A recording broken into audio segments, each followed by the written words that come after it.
Okay, welcome everybody to Three Essential Questions. We're so glad to be here again today. I'm Pam Myers with Pam Myers Social Media and my co-host Erica Yoakum with Virtual Personal Assistant, yay, extraordinaire. Yes.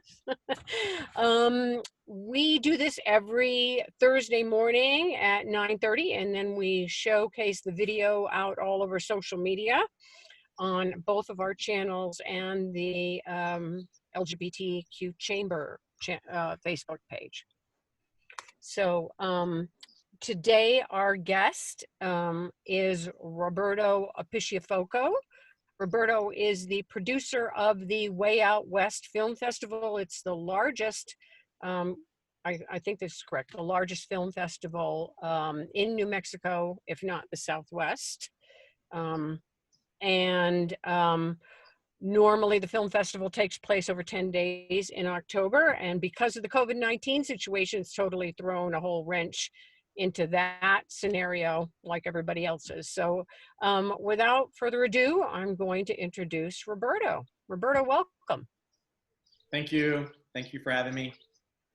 Okay, so I saw the when she said your last name, so say it. There's no one can ever really get it 100% correct. So, and there's different ways of saying it, but it's Appicciafoco or Appicciafoco, depending.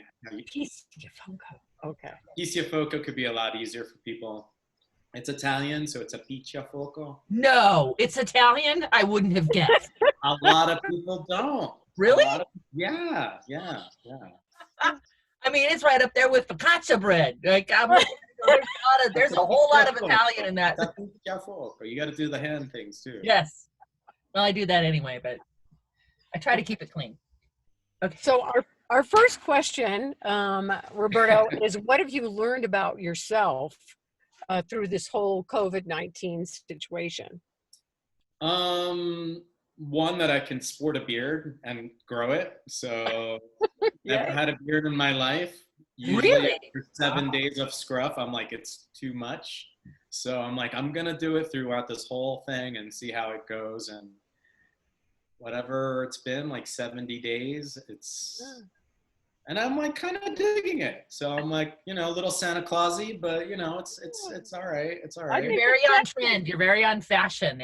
I might be behind a few years. It's okay. Other than that, it's I've been running the festival working from a home office for the last 17 years. So for me, it's something that I've already have integrated into my life. So other than working satellite, like at coffee shops or whatever, I mean, the majority of the film festival is just, one employee or two employees, and then like over 50 volunteers. So generally everybody's like working from home anyway. So it hasn't really changed too much of that dynamic. But I haven't gone to coffee shops and I haven't gone to meetings, and all my meetings are now virtual. So but again, it wasn't like a big jolt, like it was like, everybody else could see how I've been living for the last 17 years, and see how they deal with like working from home. And it's a challenge for sure. You have to actually like set time to work at home and then time to walk away from it. And sometimes walking away from it's not that easy. So probably a lot of people are probably overworking than they have been in the past because they can't put it behind them, Right. It's always there. I know for Erica and I mean, this is kind of our norm, so we haven't changed all that much, but it has impacted so many people so greatly, and many people don't adapt as well to it, like Right. you said. Well, they do. I mean, now we're going into the third month, so some of those folks are getting used to it and may even enjoy doing that and probably don't want to go back to work and keep working from home, is what I've been seeing that has been happening. So I had a client who was freaking out because she had her two small children at home with her now. So not only is she working from home, but she's got school age but young, like first and second graders in the background. And so she was kind of freaking out about that. I've homeschooled for 17 years. I don't know. It's long, forever. I've been homeschooling forever. So whenever I hear that, I'm like, oh, okay, I get all excited. Can I give you some advice and that type of thing? Gave her a few pointers, things that I've learned over the years. She checked back in with me. She loves it. She's going forward. This is how her kids are now going to be schooled. She's going to homeschool permanently because she realized that her kids are way smarter than she thought they were. They pick up things quicker. And it's really hard if you've got 30 kids in a classroom. You have to teach till everybody gets it. You can't just move on when 5 kids get it. Right. But when there's 1 or 2 kids in the class, you teach until they get it, then you move on. Right. So, that's why I've got a junior doing trigonometry, because he just keeps going. The school year doesn't matter as much anymore. So I think that's, and I say this every week, but I'm appreciating the adaptation that people are making lemonade out of the lemons. They're figuring out how to make it work, and due to having to make it work, they're figuring it out. And they may stay that way too. They may decide, like, if they can, to whatever changes that they made, implement them for future long, whenever. And companies are saying, like, Twitter, they can work from home forever now. That's a thing now. They don't have to ever go back to the office if they don't want to. And I think that the technology is here that we can successfully, well, obviously those of us who've been doing it for a long time are like, yeah, we've been saying this for a long time. Still be productive, yeah. And I think a lot of people have been proven that working, satellite or from home, have been able to be just as productive, if not more. Mm-hmm. Right. Exactly. Right. I tell clients, you may get an email from me at 11 o'clock at night, but that's because the house is finally quiet and all that. Doesn't mean I'm up in the office at 8 o'clock in the morning, as Pam will attest. Erica doesn't do 8 a.m. So, but there's a freedom to it too, that I think others are catching on to. They're realizing that the commute, the I don't have to get up, get dressed, make myself beautiful, get in a car, drive somewhere. For me, that's right. 40 minutes into Albuquerque that I don't have to do for meetings. Right. So hopefully, well, I hope the new normal is more like our normal has been. Yeah. Again, it's changed very little for me in that respect, other than like meeting face to face. That's basically the majority part of it now. Mm-hmm. So, well, question number 2 is, you've already answered, is how have you responded to this? And so really it's just been to carry on, right? I mean, you just keep doing what you're doing. Well, in terms of, this is producing a film festival, an LGBT film festival every year. It's a matter of like how every component has been affected by COVID. So, film festivals starting past March have canceled or have postponed. So South by Southwest was one of the first ones. So that's one of the festivals that we look at when we do programming. Our programming starts in January. So our submissions went up in January, and we started accumulating submissions since then. And we've gotten a few. They've definitely dropped in April and in May. But that's usually how we, go through some of our film programming. The other parts are we solicit films from film festivals that are happening. So this month would have been Seattle International. We would have also gone through the one in France and Berlin and a bunch of other festivals. And the big ones would be happening in June and July, are in San Francisco and Los Angeles, which is Outfest and San Francisco LGBT International Gay and Lesbian. And they decided to postpone. So they haven't canceled. So the ones that all the programmers, there's a lot of fall festivals in the country, and a lot of the LGBT ones are in the month of October. So those 2 big ones that we would go to and, solicit films that we would decide whether or not they screen at our festivals are now being pushed back to the fall. So they're going to be on roughly our dates. So we can't count on those as programming. So we're just going to do what we normally do and deal with our film distribution. But everything's slowed down. film industry in general has slowed down. It hasn't come to a complete halt. But a lot of filmmakers and distribution companies are just trying to decide whether or not they want to release in 2020 or if they want to push everything back to 2021. So people are deciding and changing their ideas about that. So, you know, we may not have as many as like 400 submissions to decide from. We usually program like 75 to 90 films every year. So maybe instead of 400, we may only have 200 or 150. So we'll see. I mean, we don't know. I mean, we still have till October. Technically, we close everything out in September, you know, to get the schedule out and, you know, start marketing by like mid to end of September, like 2 to 3 weeks before the film festival happens. So we're just pivoting like a lot of film festivals are, and a lot of film festivals I've met with online. We had a meeting about 2 weeks ago, like, what are we doing? Everyone's moving forward. Everyone's having their festival in October, September, August.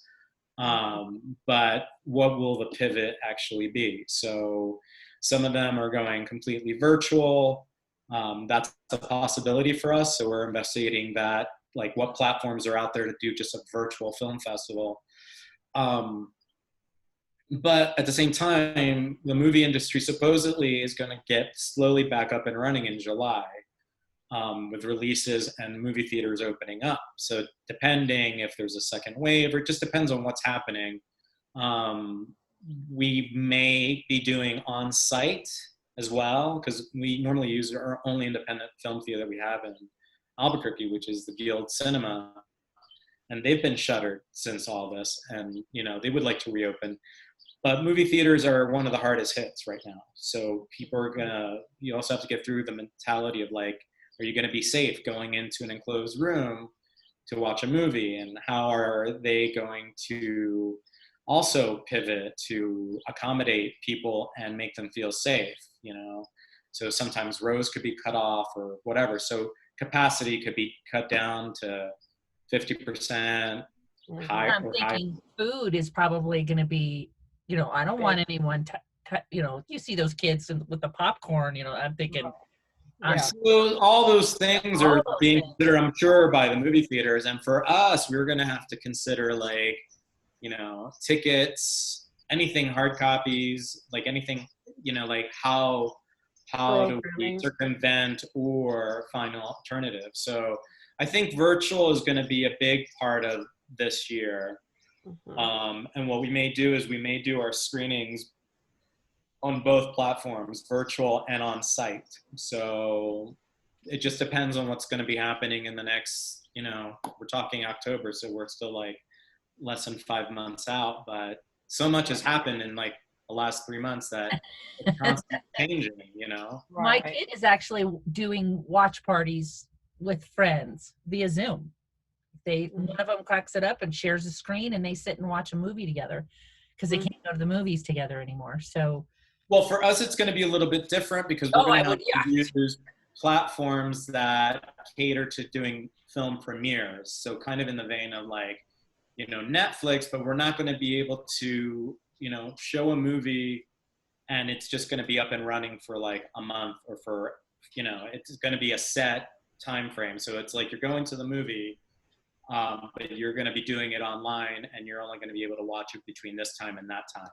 So we have, so all those things are, we're like, this is all new to us. So we're investigating. Yeah, it's fascinating. And these companies have been coming out that have been facilitating this. And some of them have been around for like a couple years, but now they are getting a lot more focus and exposure than they ever have before because of this. And this is how film festivals are adapting across the country, across the world, actually. So a lot of festivals are deciding not to cancel, but postpone and change the way that film screening happens. Yeah. So we have to take into consideration like how all the mechanics are going to work, as far as someone going onto our website, you know, buying a ticket or buying a pass, how they're going to access that movie, for how long do they have that access, all those things. Wow, lots of logistics. Yeah, so it's going to be challenging, but at the same time, it's also kind of interesting, and it's just changing things up, you know. And it could be something that's going to be a mainstay. It could be something that we might be doing Right, a hybrid from now going on, forward. Right. moving forward, or doing some events on virtual. Because I've been thinking about doing some things virtual for at least a few years, maybe doing our short film packages as an online thing. So this is pushing us in that direction. But at the same time, it's also really nice because it's like once we get to a point where community can come together, because this is a community event, but it's also an arts event. And it's like, it's nice when you're there with people talking and discussing movies that you have seen, that are premiering, and, Right. what's happening and how our filmmakers, especially queer filmmakers, adapting and discussing what's been happening in our world. And this is a big part of it. So I think we're going to be seeing a lot of that, not just this year, but next year. I have a question. So you said that you usually start getting submissions in January and reviewing submissions, but many people may not know what that means. So can you help us to understand what are submissions? Those are the films that you're considering putting in the film festival, correct? And Yes. then who reviews them and how are they reviewed? Because I think that's a pretty interesting process. So we have a screening committee, and it usually runs anywhere about 12 to 16 people every year. Usually we've already started this, so we are now getting our screening up and running, hopefully by next Friday. So by the first week in June. Usually we're up and running by mid-May. Mm-hmm. But we've accumulated these film submissions that there are online portals that it's directed for film festivals and filmmakers, and they decide where they're going to submit their films, the filmmakers. So when they see LGBT film festivals, they submit their films through that. And that's one way that we get a lot of our films to be considered. The other is us looking at film festivals. So January starts the film festival season, which starts with Sundance and Palm Springs International. They're both in January. They happen. They happened before COVID. And then I'm trying to think, there was probably another film festival that happened in February as well that we look at. So we have a little bit. So we look at those films, we start contacting the filmmakers or the companies, the distribution companies. So we solicit films as well as have online submissions. So they come from two different places. One that we actually go after and say, can you please submit your film? And then people just submitting their film. And then what we do with the screening committee is that the screening committee runs about 3 months, usually May, the beginning films. of August. Yeah, it's going to take a while to go through. Well, usually when we're dealing with about 400 films, 16 people helps really spread that out, because not everybody's looking at 400 films. Right. They're only seeing, 20% or 25% of it, so they're usually tag teamed as partners. Actually, not even partners. When we used to have physical copies, it used to be 2 people. Now it's 3 people per team, and everything is digital. So they get a link and they watch it on their own time at home. And then they write about it. So they all have weekly homework and they discuss it and they rate it. And then I compile all that data. And then, because I can't look at 400 films either. So the screening committee helps, break down the top, say 100 out of those 400 films. Those are the ones that I look at. And those are the ones that generally make it into the film festival. So, are these the same 16 people every year? Generally, no. So we usually have about 2 or 3 newbies. But the majority, it's like 80% come back every year. And they enjoy it. Some of them, some of our screeners have been with us for 10 years. Wow. Sometimes they take a year off and then come back. I suspect, as I'm talking to them, most of them are going to be back because, they have more time on their hands. I was going to say, what else are they doing? But also at the same time, we're going to have a very smaller flow of, instead of giving them, their max is 6 hours a week of viewing. So they may have maybe 2 hours a week or something like that. But, it's happening, but everything is at a smaller crawl. So, once everything completes itself around August, we'll decide we'll have more of an idea of what the scope of the film festival is going to take, as well. And Like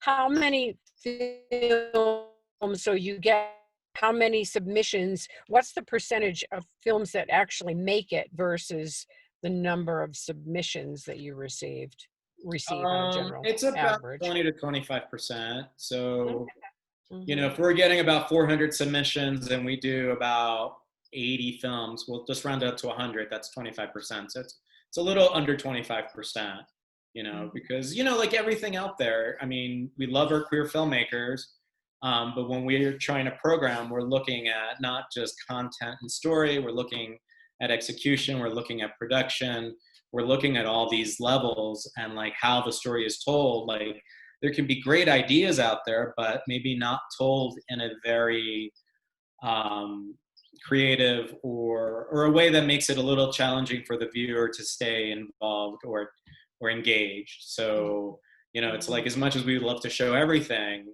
that's just not the way it works. So, and some of them are just learning their craft. So some of them are starting. So it'll be interesting in a programming sense how this also changes the way we program. We may be doing more short programs this year. I don't know. So yeah. So right. So that just still remains to be seen when things are going to change and evolve as we get through the next month. That brings us to the third question. And what do things look like on the other side of this for you and for the film festival? And a question before you launch an answer on that. What you talked about the ticketing process, something like it might be like Netflix. So you'll have to charge ticket prices to the viewers to be able to participate in the film festival. Is that how it's probably going to work? Well, so we don't know. So we're going to be investigating all these new platforms because we usually have online ticketing. And last year was really interesting where advanced ticketing surpassed on-site sales. So we did about almost 60% advance sales, which is for Albuquerque, New Mexico, that's pretty, it's not like the norm. So I think people slowly have been going and buying more tickets online in general, but we may be looking at how our online ticketing services are going to change based on whatever platform to create a virtual film festival works. So, because we have pass holders, we have member sales, all those things are things that we have to look into consideration and like how we're going to do it. So, the little bit that I've researched so far on these virtual platforms is that, the person gets a link or something like that, and they have a certain amount of time to review or watch the film. But it's also going to be within a specific time as if you're going to a movie theater, but your movie theater is your house. So whether you're going to be watching a movie between 7 p.m. and 10 p.m. or whatever. So all that stuff is, wow. That's what we're in research mode right now, but it's doable, it's possible, and we're not going to be the first film festival doing it. So moving forward, it just feels like that is going to be part of, or in some capacity, always going to be part of our future going forward, I mean, things always change. I mean, like when the festival started back in 2003, our review films were people sending in mail of VHS tapes. So, that was 17 years ago, and then eventually became DVDs. And now we haven't received, it's been at least 4 years that we are now all digital as far as our submissions, our film submissions. We don't receive hard copies. So. That's amazing. That's amazing. Well, so I guess we can look at this as just another growth spurt. Evolution, yeah. It's just, yeah. I mean, how long has Netflix been around? And before then, it's like mail-in DVDs, and right? like everything has been leading up to this virtual world, whether you like it or not. That's just kind of how things are going. You know, I miss the days of going to video stores. You know, I was, for people that know what that is, you know. And I don't, because I was always the schmuck who got there after all the good ones were gone, and they'd had all the video covers there, but there was no movie behind it. Oh, that's so disappointing. Oh, it so is. it's funny. I think we've all been slowly, you know, learning that this is how our world or our commerce or, you know, how things are going to be going, whether it's, you know, movies or books or music, you know. But it's always cool, like if there's like something old school, and it's like, I really hope movie theaters always exist, especially independent ones like the Guild Cinema, because it's just, you still want to see your community live and about interacting with each other, because we're social creatures by habit. So I'm seeing you know, that one of the things that we were talking about, and one of the things that I've been seeing, you know, how, whether it's going to happen in New Mexico or not, is the use of the return of drive-in theaters. Yes, I was just gonna say, yeah, I'm seeing that more and more drive-ins, and I'm thinking, yay, because oh my gosh, I so miss the drive-in, especially those with little kids, because it was great to have that they could crap out in the back of the car, you know, all of that. But yeah, and then but you have to, the thing in back. terms of how it's working with COVID, you know, how is that going to work? Because basically you're going to just stay in your car. You're not going to be able to deal with food, or what about using laboratories or anything like that? So it's just, so I don't know. It's interesting, but you know, there is an old drive-in theater that existed back in the 80s and 90s, early 90s. That's in the South Valley of Albuquerque, and they've been talking about. It came out in the news like about a year and a half ago that they're trying to get it up and running again. Oh, wow. So, wouldn't it be cool to do a big old gay film at a drive-in? You know? Oh my gosh, that'd be a blast. Yeah, yeah, that would be. Yeah. That's our idea. Nobody take it. So. No. And to go back right and here, right, to go back and touch upon what you said about art theaters, like those small theaters, you don't see the mainstream films. You see all different kinds of films that you would never typically see at a regular movie theater. And that's what's really, I mean, that's what I appreciate for those small little theaters like the Guild that we have in Albuquerque. Right. And the same thing with film festivals. Film festivals are geared to showing you what's up and coming before some of these films pick up a distribution company. So you get to see films first, and some films that you may never see. You know, up until a few years ago, you know, shorts weren't something that you could see outside of a film festival, and for the most part, that still exists. But you know, like platforms like Amazon, I haven't seen too much on it on Netflix, if any. But you know, they're beginning to show shorts, and some of them are LGBTQ films that are coming out. And some of the films that we premiere may not even come out on streaming on one of the larger platforms like Netflix or Amazon or Hulu until like 3 to 6 or 9 months, or sometimes a year later. So film festivals always end up showing new voices earlier to audiences that support, you know, the arts, especially the LGBTQ. Yeah. Cool. Well, and we can't thank you enough for bringing it to our great city, because without you, we wouldn't have it here. Really. Thank you. Yeah, that is correct. And I love doing it. And that's a reason, as we're getting close to 20 years of doing this, you know, it wouldn't happen if the support hasn't been here, and the support from our audience, the support from our members, the support from our donors, or support from our sponsors and city and county. Through the years, people want to make sure that this happens and comes back every year. And you know, it's always very challenging, but it's something that has been able to be sustainable and has continued to grow and pivot as, you know, things change through the years, as things go digital and things, you know, or we're going through a pandemic. You know, it's like we're our mission is to continue to bring LGBTQ media arts to New Mexico on an annual basis. Yeah. Excellent. Yeah. And if somebody wants to get involved, wants to volunteer, how do they do that? So they can go to our website.